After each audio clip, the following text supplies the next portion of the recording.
Hello मेरे प्यारे viewers, मेरे चैनल वाइबिंग साइको पर आप सबका स्वागत है। तो आज हम बात करने वाले हैं स्ट्रेस और इम्यून सिस्टम के बारे में। तनाव लेने से या स्ट्रेस लेने से हमारे इम्यून सिस्टम पर क्या इफेक्ट आता है, आज हम उसके बारे में जानेंगे। तो इम्यून सिस्टम होता क्या है, सबसे पहले हम थोड़ा बहुत ये जान लें। इम्यून सिस्टम एक ऐसा सिस्टम है जो हमारी बॉडी को इम्यूनिटी प्रोवाइड करे। इम्यूनिटी मतलब जब हमें कोई भी बीमारी लगने वाली है, उसका कोई पैथोजन, कोई वायरस, कोई बैक्टीरिया अगर हमारी बॉडी में एंटर करता है तो उसके अगेंस्ट, उसके खिलाफ जो सेल्स बनते हैं WBCs, जो उससे लड़ते हैं, उसको मारते हैं, मार गिराते हैं, वो जो आर्मी होती है वो इम्यून सिस्टम प्रोड्यूस करता है। तो उन सेल्स को हम बोल रहे हैं WBCs, व्हाइट ब्लड सेल्स। ये व्हाइट ब्लड सेल्स हमारे पैथोजेंस के अगेंस्ट, पैथोजेंस यानी कि कोई भी बैक्टीरिया,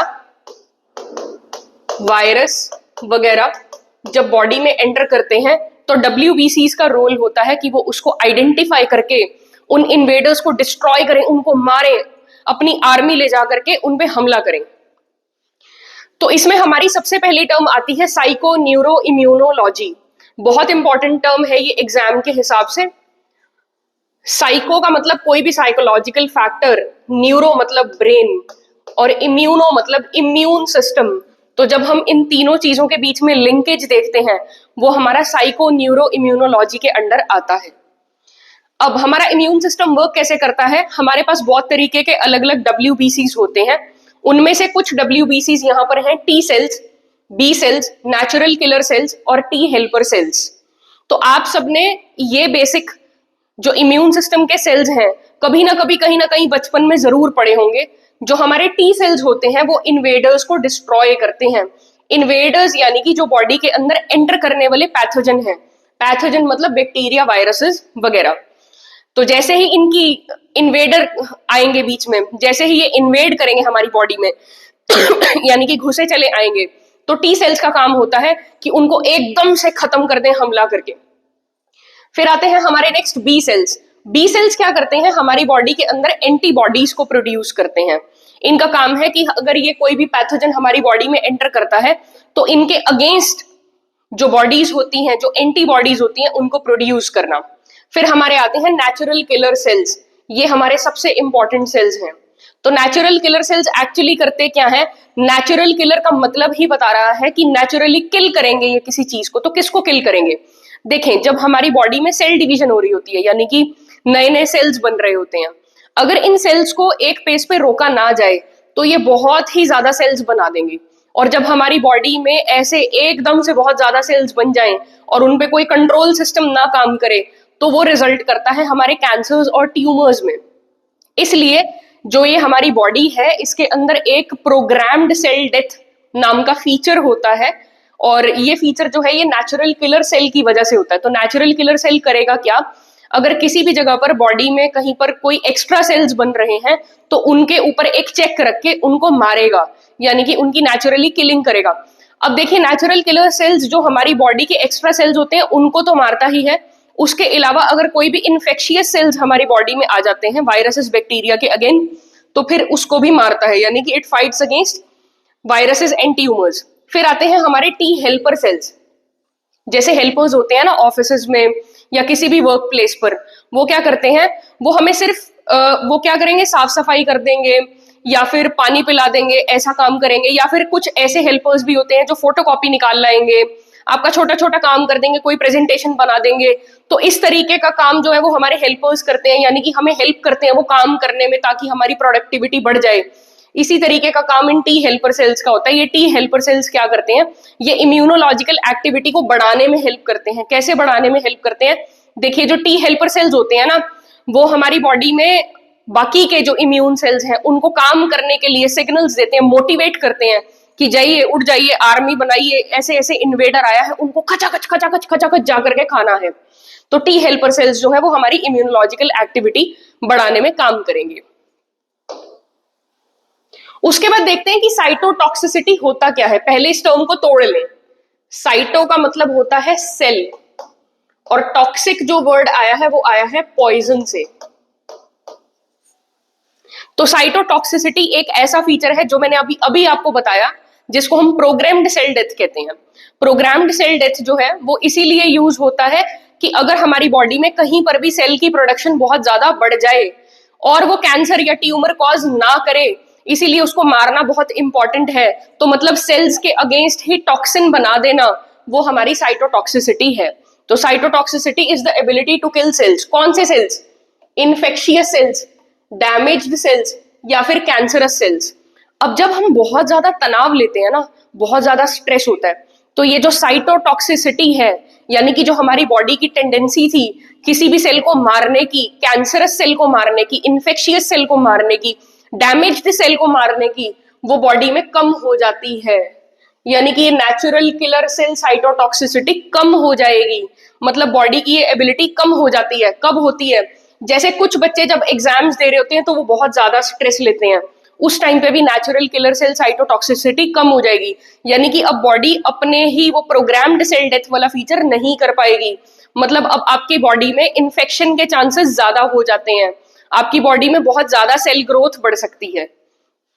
तो स्ट्रेस के क्या क्या इल इफेक्ट्स आ सकते हैं? सबसे पहला इल इफेक्ट है नेगेटिव मूड होना।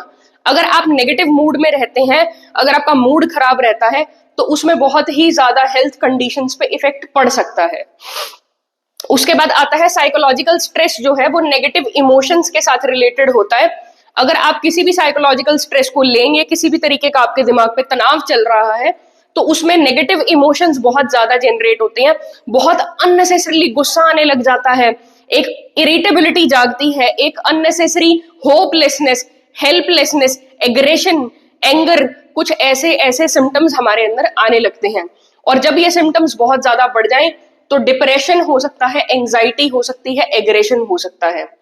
कभी कभी ये चिंताएं इस लेवल तक पहुंच जाती हैं, ये वरीज इतने लेवल पर होती हैं कि आपको एक पेनफुल सेंसेशन दे सकती हैं बॉडी में। मतलब आपको बॉडी में कहीं पे जगह जगह पर हल्का हल्का सा पेन होना शुरू होगा, फिर वो पेनफुल सेंसेशन बढ़ती बढ़ती बढ़ती बढ़ती तीखी पेनफुल सेंसेशन होगी। मतलब एकदम से ही बहुत ज्यादा तीखा पेन होना, और फिर सिर्फ ये स्ट्रेस की वजह से ही हो रहा है, वैसे कुछ नहीं हो रहा। और फिर इस स्ट्रेस की वजह से ये जो पेनफुल सेंसेशन आई है, इसको हम हार्ट अटैक समझ लेंगे। ऐसा मान लेंगे कि जैसे हार्ट अटैक का पेन हो रहा है, जैसे चेस्ट में अगर हल्का हल्का पेन होना शुरू होगा तो आपको लगेगा जैसे कोई हार्ट अटैक आने वाला है। आपने वो देखी है दिल धड़कने दो? दिल धड़कने दो मूवी में जो अनिल कपूर होता है, जब वो सीन आता है, वो बोट से जा रहा होता है अपने क्रूज की तरफ वापस, तो उसको भी हार्ट अटैक की सेंसेशन होती है, लेकिन एक्चुअल में वो गैस अटैक होता है। तो स्ट्रेस जो है हमारे साथ ये सब कुछ कर सकता है। उसके बाद पैनिक अटैक्स वगैरह बहुत ज्यादा बढ़ सकते हैं, ओसीडीज बढ़ सकते हैं। तो ओसीडी हम आगे आने वाली वीडियोस में डिस्कस करने वाले हैं कि क्या होता है। बहुत ज्यादा इरैशनल फियर्स हो सकते हैं, यानी कि बिना बात के डर, मूड स्विंग्स हो सकते हैं, फोबियाज हो सकते हैं, होपलेसनेस की फीलिंग हो सकती है। होपलेसनेस क्या होता है कि बिल्कुल ही आप जिंदगी से दिल ही छोड़ जाएं, अब तो मुझे कोई होप ही नहीं रही है, वैसे वाली फीलिंग हो सकती है। और इसकी वजह से कोई ना कोई आपको बीमारी लग सकती है, या फिर चोट लगने का डर बहुत ज्यादा होता है, क्योंकि आपका ध्यान तो रहता नहीं है, चढ़ते उतरते आप बहुत ज्यादा चिंता में हैं, बहुत ज्यादा तनाव में हैं, बहुत स्ट्रेस हैं। तो जब ये चढ़ते उतरते जाते हिलते फिरते चलते हुए कोई भी काम को करते हुए, किसी भी एक्टिविटी को करते हुए, जब आप बहुत ज्यादा तनाव में, बहुत ज्यादा चिंता में रहते हैं, तो उसकी वजह से इंक्रीज्ड रिस्क ऑफ इंजरी हो जाता है, यानी कि आपको चोट लगने का डर बहुत ज्यादा रहेगा। लेकिन हमारी इम्यून फंक्शनिंग को हम बेटर कैसे कर सकते हैं? इसको बेटर करने के लिए अगर एक इंसान को बहुत ज्यादा सोशल सपोर्ट दिया जाए, यानी कि फैमिली की तरफ से सबसे पहला सपोर्ट आना चाहिए। अगर फैमिली उसको सपोर्ट करे, उसके दोस्त हो, वो लोगों से रोज बातचीत करता हो, तो इम्यून फंक्शनिंग बहुत अच्छी हो जाती है। सबसे पहला सिम्टम ही स्ट्रेस का ये होता है कि इंसान लोगों से दूर दूर आइसोलेशन में जाना शुरू हो जाता है कि मुझे किसी से बात करने का मन नहीं कर रहा। तो आप ये जाने कि वो इंसान तनाव में जा रहा है, और फिर स्ट्रेस की वजह से उसको ये बहुत सारी चीजें, बहुत अजीब अजीब सी बीमारियां लग सकती हैं। अब स्ट्रेस का हमारे लाइफस्टाइल से क्या इफेक्ट आता है? देखिए जो स्ट्रेस होता है वो बहुत ही अनहेल्दी लाइफस्टाइल को कॉज करता है। यानी कि अगर हम बहुत ज्यादा तनाव में रहेंगे, बहुत ज्यादा परेशान हैं, स्ट्रेस्ड हैं, चिंता में हैं, तो हमारा मन ही नहीं करेगा कि हम अच्छा खाना खाएं। हमारा हमेशा मन करेगा कि हम फ्राइड फूड खा लें, आज हम कुछ ऑर्डर कर लें, आज मेरा ऑयली खाने का मन है, आज मेरा शुगरी खाने का मन है, बहुत ज्यादा मीठा खाने का मन होगा, या फिर आपका बहुत ज्यादा कॉफी चाय ये सारी चीजें पीने का मन होगा, मतलब अनहेल्दी हैबिट्स की तरफ आप जाएंगे, अनहेल्दी चीजें खाने का मन करेगा। तो स्ट्रेस जो है वो हमें अनहेल्दी लाइफस्टाइल की तरफ लेकर के जाता है और हमारी एक्टिविटी बहुत कम हो जाएगी, हमें एक स्लगिश नेचर वाला इंसान बना देगा। स्लगिश नेचर का मतलब कि आपका मन करेगा कि बस आप पड़े ही रहें, आप उठे ही ना, आप हमेशा रेस्ट ही करते रहें, और जब भी आप उठेंगे आपका जो भी खाने का मन करेगा वो न्यूट्रिशनल हैबिट्स बहुत ज्यादा पुअर हो जाएंगी, यानी कि आप ऐसा खाना खाएंगे जो विटामिन या मिनरल डेफिसिट होगा, जिसमें कोई न्यूट्रिएंट्स होंगे ही नहीं। ये आपका पैथोजन की तरफ एक्सपोजर भी बढ़ा सकता है, क्योंकि हमारा इम्यून सिस्टम वीक हो गया भाई। अगर हमारा इम्यून सिस्टम वीक हो जाए तो हमारे पैथोजेंस जो हैं, पैथोजेंस कौन से थे याद करिए, वायरसेस, बैक्टीरिया वगैरह, वो हमारी बॉडी में बहुत जल्दी ऐसे एकदम से हमला कर देते हैं, इन्वेड कर जाते हैं, क्योंकि हमारा इम्यून सिस्टम तो वीक चल रहा है। और फिर वही बात आती है कि पुअर न्यूट्रिशनल हैबिट्स आ जाएंगी, स्लीपलेसनेस आ जाएगी। स्लीपलेसनेस मतलब आपको तनाव की वजह से नींद भी कम आने लगेगी, और बाकी के हेल्थ रिस्किंग बिहेवियर्स जैसे स्मोकिंग और अल्कोहल करने का, इन बिहेवियर्स को अडेप्ट करने का मन करेगा। फिर उसके बाद अगर हम बैलेंस डाइट लेते हैं, रेगुलर एक्सरसाइज करते हैं, सबसे इंपॉर्टेंट अगर हमारे पास फैमिली का सपोर्ट है, पॉजिटिव थिंकिंग है, तो ये सारी की सारी चीजें हमारी हेल्थ को, हमारी लॉन्गेविटी यानी कि बहुत लंबी उम्र कर देती हैं।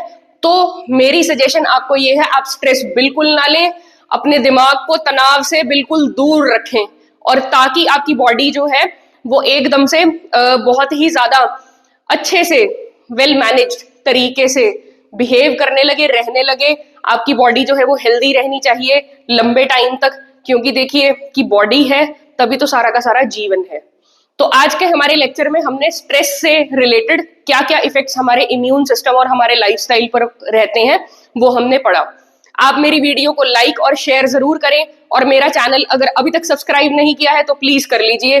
Thank you, bye bye.